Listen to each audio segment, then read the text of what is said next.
कर्मों का फल कब मिलेगा? कर्मों का फल कब मिलता है कोई नहीं जानता। एक बार की बात है, एक गांव में एक बालक रहता था। उस बालक का नाम उत्तम था। उत्तम के पिता अपाहिज थे। उसकी माता गांव के बच्चों की प्राथमिक शिक्षिका थी।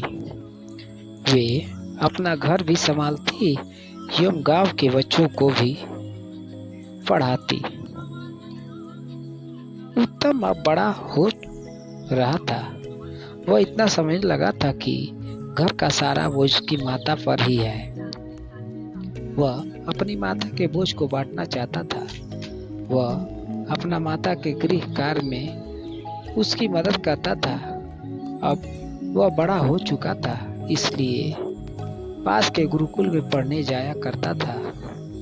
एक दिन उसकी कक्षा में उसके गुरुजी ने बच्चों को बताया कि अच्छे कर्म का अच्छा फल मिलता है और बुरे का बुरा फल मिलता है। उत्तम के दिमाग में यह बात बैठ गई।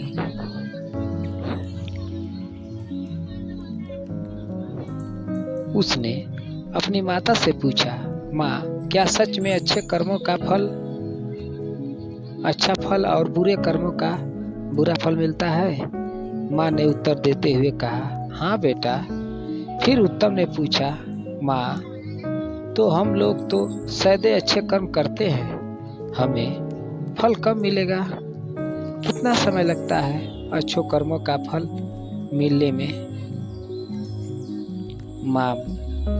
माता अपने पुत्र के प्रश्नों का सुनकर हंसते हुए बोली, बेटा, ये तो तुझे नहीं ज्ञात है, तुम ही बताओ तो। उलझने उत्तम ने कहा, मुझे भी नहीं पता माँ। अपने बेटे की उलझन को देखते हुए माता बोली, यह सब छोड़, देख, आज खेत में मकई लाई हूँ, तुझे पकाकर खिलाती हूँ। माता उत्तम का हाथ पकड़कर उसे रसोई में ले गई। वहाँ मकई पकाने लगी। उत्तम भी वहीं बैठ गया, परंतु उसके दिमाग में वही प्रश्न घूम रहा था। अगले दिन उत्तम जल्दी गुरुकुल जाता है। वहां जाकर वह गुरुजी के आश्रम से बाहर उसकी प्रतीक्षा करता है। गुरुजी बाहर उत्तम को देखकर बहुत अपनी कुटिया से बाहर आते हैं। फिर वे उत्तम से पूछते हैं, क्या बात है पुत्र, इतने सवेरे तुम यहाँ क्या कर रहे हो? अभी तो तुम्हारा कक्षा का समय नहीं हुआ है। इस पर उत्तम गुरुजी से कहता है, गुरुजी, मेरे प्रश्न मुझे विचलित कर रहे हैं। प्रश्न के समाधान के लिए मैं आपके पास आया हूँ। गुरुजी भी ने उत्तम से पूछा, पुत्र, अपने प्रश्न पूछो। उत्तम ने पूछा, गुरुजी, क्या यह बात सत्य है? हमें अच्छे कर्मों का फल अच्छा मिलता है और बुरे कर्मों का फल बुरा मिलता है? गुरुजी ने सहमति जताते हुए कहा, हाँ।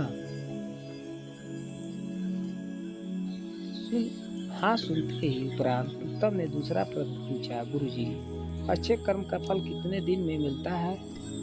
गुरुजी ने उत्तर दिया, समय से पुत्र, जब उस कार्य के फल आने का समय होता है, उस समय ही अच्छा या बुरा फल मिलता है। आतुर उत्तम ने पूछा, परंतु गुरुजी, यदि मैं दुगने उत्सव से अच्छे कर्म करूं तो? गुरुजी ने उत्तम की बात एवं मनोदशा को समझ चुके थे। उन्होंने उत्तर दिया, तब बेटा दुगना समय लगेगा। व्याकुल उत्तम ने फिर पूछा, गुरुजी जी, मैं और मेहनत से और ध्यान पूर्वक अच्छे कर्म करूं तो? तब गुरुजी ने मुस्कुराते हुए कहा, तब दुगना समय लगेगा पुत्र। उत्तम परेशान हो उठा। उसने गुरुजी से कहा, गुरुजी, मैं जितनी अधिक मेहनत कर रहा हूँ अच्छे फल पाने की, यह अच्छा फल उतना ही दूर क्यों चला जाता है? गुरुजी ने मुस्कुराते हुए कहा, पुत्र, क्योंकि तुम्हारा ध्यान फल पर है, कर्म पर नहीं। उत्तम कहता है, मैं समझ नहीं पाया गुरुजी। गुरुजी ने कहा, मेरी बात ध्यान से सुनो पुत्र। तुमने कितने भी अच्छे कर्म, अच्छे बीज बोए हो और तुमने कितने भी अच्छे खेती की हो, जब फसल आने का समय होगा तभी पता चलेगा कि फसल अच्छी आएगी या खराब। तुम कितना भी अच्छी खेती कर लो, समय से पहले फसल नहीं आती। तुम कितना भी बुरी खेती कर लो, समय से पहले बुरी फसल भी नहीं आती। वैसे ही पुत्र, कर्म का फल तो तभी मिलता है जब वह कर्म के फलित होने का समय आता है। परंतु हाँ, यदि तुम केवल अच्छे फल की इच्छा से फल के ऊपर ध्यान केंद्रित करते हुए कर्म करोगे तो अच्छे फल मिलने की संभावना दूर होती जाएगी। उत्तम ने इससे क्यों गुरुदेव? गुरुजी ने उत्तम को समझाते हुए कहा, पुत्र, क्योंकि तुम्हारा ध्यान अच्छे कर्म पर है।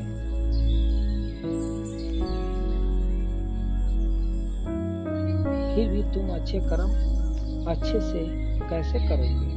तुम्हारा ध्यान अच्छे फल पर है। इस कारण तुम अच्छे कर्म करने से चूक जाओगे। उदाहरण के लिए मैं तुम्हें बताता हूँ, यदि तुम यह सोचकर पढ़ाई करने बैठोगे कि मैं अपनी कक्षा में प्रथम स्थान आऊंगा और सदैव यही सोचते रहोगे, अपने फल के बारे में चिंतन करते रहोगे, तब कक्षा में प्रथम कैसे आना है? उस मार्ग के तुम्हारा ध्यान भटक जाएगा।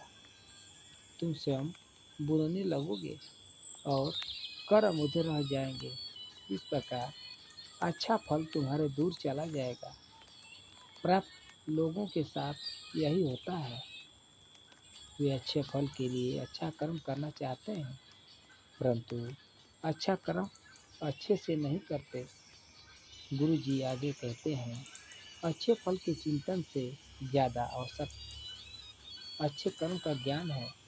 यदि अच्छे कर्म का ज्ञान होगा और अच्छे कर्म के पथ पर निरंतर चलोगे तो अच्छे फल अवश्य मिलेंगे।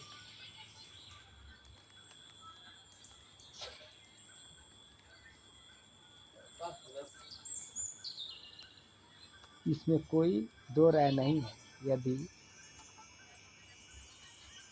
अच्छे फल के बारे में सोचते रहोगे तो अच्छा कर्म नहीं हो पाएगा। अच्छे फल पर ध्यान रखना भी ध्यान को भटका देता है। तुम्हारा कर्मों की त्रुटि रह जाएगी और अच्छा कर फल दूर चला जाएगा। पुत्र उत्तम समझ चुका था।